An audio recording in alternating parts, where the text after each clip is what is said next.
நாளை பிரதமரின் தமிழக வருகையொட்டி வக்பு சட்ட திருத்தத்தை எதிர்த்து கருப்பு கொடி ஆர்ப்பாட்டம் நடைபெறும் என செல்வ பெருந்தகை அறிவித்துள்ளார். காஞ்சிபுரத்தில் தமிழ்நாடு காங்கிரஸ் கமிட்டி தலைவர் செல்வ பெருந்தகை இன்று செய்தியாளர்களை சந்தித்தார். அப்போது செய்தியாளர்களிடம் பேசிய அவர், பிரதமர் மோடி நாளை பாம்பன் பாலம் திறப்பு நிகழ்ச்சிக்கு வருகை தருவதால் வக்பு சட்டத்தை கண்டித்து அனைத்து மாவட்ட தலைநகரங்களிலும் கருப்பு கொடி ஆர்ப்பாட்டம் நடைபெறும் என்று தெரிவித்தார்.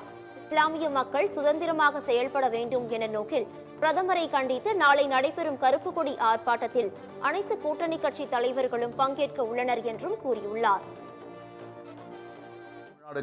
பிரதமர் நரேந்திர மோடி அவர்கள் பாம்பன் பாலம் திறப்பு விழாவிற்கு ராமேஸ்வரம் வரவிருக்கிறார். இதை கண்டித்து தமிழ்நாடு காங்கிரஸ் கமிட்டியின் சார்பாக அனைத்து மாவட்ட தலைநகரங்களிலும் கருப்பு கொடி ஆர்ப்பாட்டத்தை நிகழ்த்தியிருக்கிறோம். காரணம் என்னவென்றால், இந்த வக்ஃப் வாரிய சட்ட திருத்தத்தை எதிர்த்து முழுக்க அதை கண்டித்து இந்த ஆர்ப்பாட்டம் நடைபெறுகிறது.